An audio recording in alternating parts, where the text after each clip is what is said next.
everyone, it's Melanie and welcome back to Living Luxuriously for Less. So I know by now you've read the title, so you have a very good idea about what this video will entail.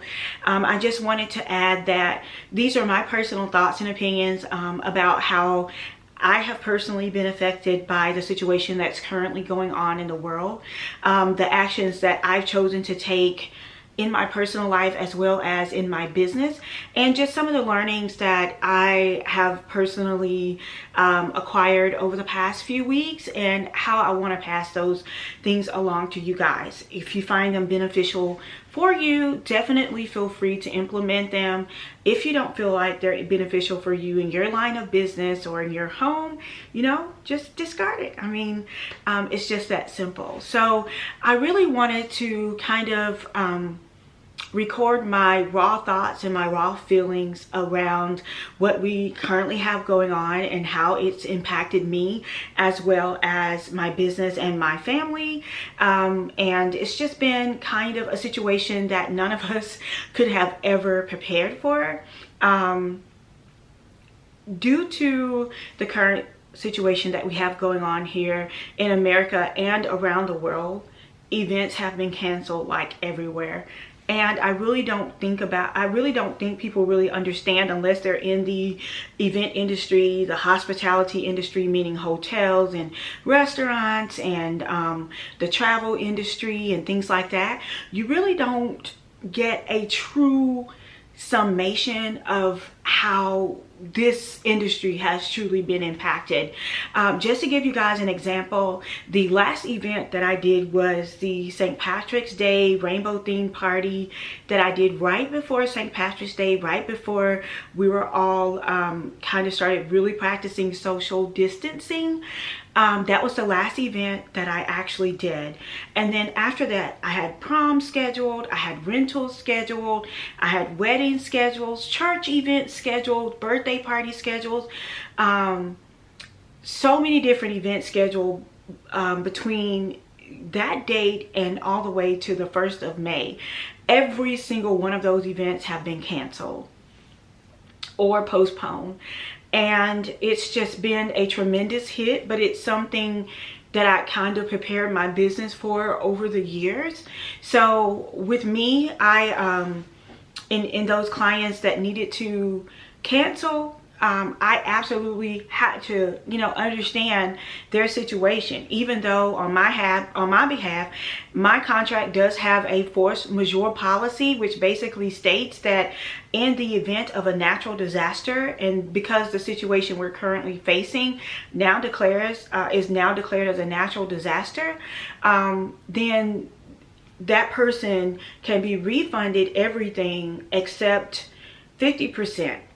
Not 50%, except their retainer fee. So their deposit or retainer fee, whatever verbiage you use. I chose to use retainers because legally retainers in my state, they are not refundable. So I also had verbiage in my contract that stated all payments made were non-refundable. But with the situation that we currently have going on, like, I really felt like this was a situation beyond any of our control.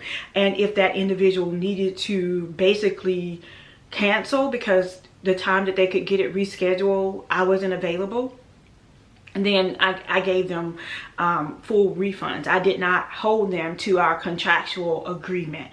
And that's just something that I felt like was fair within my heart. And something that I could go to sleep at night, you know, knowing that I did the right thing. I know that a lot of people are not in my same situation. But I highly encourage you, you know, if you're in the event planning industry and you are facing a client, you know, having to postpone a wedding or an event because of the situation that we have going on, I highly, highly, highly recommend you guys to really consider other options besides not offering that person any type of refund, because again, this is all a situation, I mean, this is a situation that is beyond all of our control.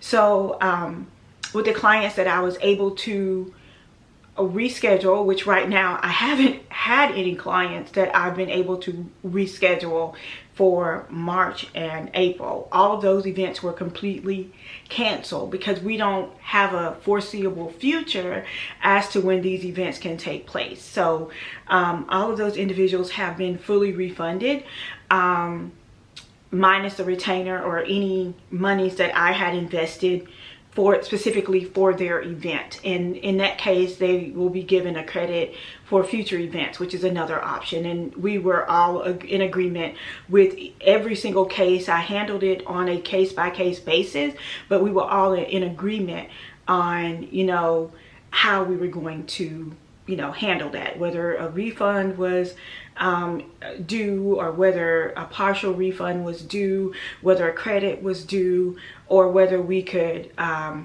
postpone their event to a future date. So moving forward, I've been really keeping an eye on the CDC and their recommendations, and, you know, really making sure that my business aligns with those recommendations. Has it been easy? Absolutely not. But, you know, the safety and the security of others is far more important to me as an individual. I could not continue doing business as usual. You know, that's just my choice. I've decided that even if a gathering is 10 people or less, I still will not decorate for that, because I just don't want to be responsible in any way for someone not being in the safest environment possible. So that's how I've been proceeding with business for clients that are May and beyond, because right now, you know, we're still watching everything. We're starting to come up with plan B and plan C and plan D on how we are going to move forward. I do have a hands-on Lux Academy that's planned for May 15th through 17th, and right now it is still a go. But if I see that that's not going to be a good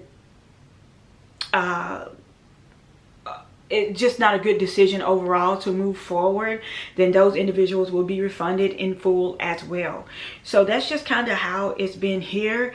Has it been difficult? Absolutely. But I just believe in a God that will supply all of our needs according to his riches and glory. So I'm not worried. I'm just resting in him and his hope and his word and his plan for our lives. So what are some of the things that I've been doing for my business in this downtime? And so I sent out a newsletter. If you guys are not on my Lux mailing list, I highly recommend you guys to do so. Just visit my website at melodyturner.design and join the mailing list so you guys can stay up to date on all these tips, because I really expounded on my tips in that newsletter. But I think using this time to organize your business is a great use of time.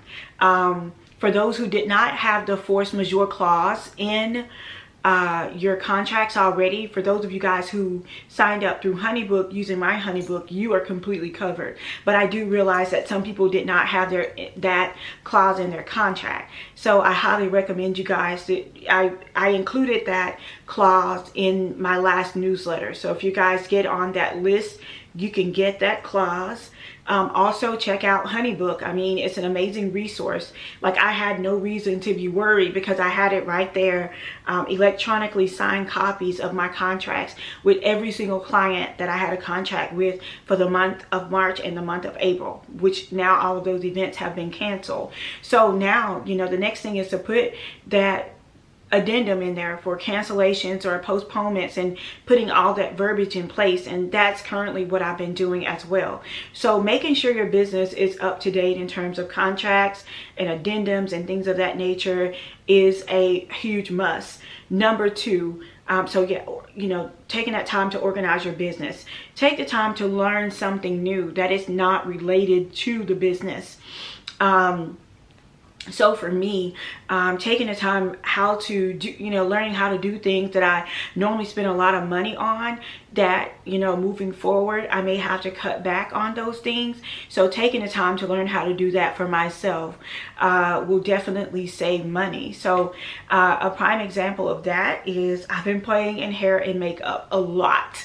So this is it's a clip-on piece that I ordered online, and it's actually like a 4-in-1 style. It's like a half up, half down wig, and I thought that it's been amazing for me because I don't do hair and makeup. So I've been playing around with that, playing with my eyelashes. I haven't been able to go back and get my eyebrows filled in because of social distancing, so that's not a big deal. I've been playing around with just playing around with makeup, watching tutorials and doing things like that to pass the time and improving a skill that I absolutely needed for myself and for my business, and just moving forward that way. So you guys let me know what you think about the hair and makeup down in the comments below. Let me know if you guys think it's over the top, if it's too much, does it look natural? Just let me know. But be, kind. Let's practice kindness. You can give criticism or feedback without deconstructing an individual. Okay? All right, so number 3. So number 1, you can take this opportunity to organize your business. Number 2, you can take this opportunity to brush up on a skill set that you did not have, that does not relate to your business. Number 3, take this time to prepare your taxes. I was so excited when the tax deadline had been extended to July. I was like, woohoo, So I definitely have been taking advantage of that, taking my time to make sure I organize my taxes properly and making sure that I did not leave any money on the table. I do have tax spreadsheets that are available on my Etsy shop, perfect for those of you guys who are in event planning, and for those of you guys who work a full-time job, because those tax spreadsheets cover all of those areas, from ministry to your job to your business. So I will leave that link down in the description box below. The next thing that you can definitely be doing during this downtime is learning a new platform. I know that, I've been really active on Pinterest, which is something I had not done before. And I also uploaded my first little video on TikTok. I'm still figuring that out and how my brand will fit in with TikTok, but hey, we'll see. So I'm utilizing that time, utilizing this time to just kind of learn new things. The next thing I think is very imperative is that if you've purchased any training classes or anything like that, like taking the time to actually do those classes now, read those books now, everything that you've invested in. Like, let's say if you bought Lux Academy when I offered that digital package and you haven't had the time to complete it, now is the perfect time. I've been sending out certificates left and right, and people have been really blessed by getting those certificates and getting those prayers. So I know I had purchased a lot of different classes on, marketing on Instagram, and just different things that I had not had the time to do before. So now I'm taking the time out to do those things. Another thing that you can do during this downtime is to organize your inventory. Take the time to go through, categorize everything that you have, and then make a spreadsheet of that, and make sure that your insurance is reflects the same value of inventory that you currently have, because a lot of times we constantly order things, but we don't update that with the value with our event planning insurance. So if you don't have event planning insurance and you need to know more about that, leave a comment down below. Maybe I'll create a video around it, but definitely you want to make sure that your things are insured. And last but not least, one of the things that you want to be doing during this downtime is just being thankful, because the situation could always be worse. So taking this time just to be thankful and grateful and to be prayerful. I've used a lot of this time just to pray and intercede for other people, for my family, for myself, and just be thankful for the memories and things that we're even able to create. Although this seems like a very bad situation, a lot of good can come out of this. A lot of good for the family. I see mothers cooking. I see sons and fathers sitting around the table playing board games, waiting for the mother and daughters to cook. I see fathers grilling out. I see children outside playing. It's really been a blessing. And I really believe that this whole situation has definitely been a blessing, and it's really bringing us back to where God created us to be and what he established us to be as family. So that is all that I have. That's kind of how I've handled this time and with my business. I'm staying positive. I'm staying uplifted and motivated. Doing everything that's in my power to just protect myself and protect the atmosphere in my home and keeping it upbeat and happy, and you know, all those things that we flourish in. You know, that's all that I have, you guys. I hope you all are doing well wherever you are, in whatever part of the world you are. Just know that my thoughts and my prayers and my hearts are with you all. I did post a Psalm 91 prayer in my community, so if you guys can check that out, definitely go and check that out. It will be a blessing to you. Just recite it over you and over your family each and every day. Thank you guys so much for watching. Thank you for all of your continuous and unwavering support. And until next time, it's Melanie with Living Luxuriously for Less. Cheers!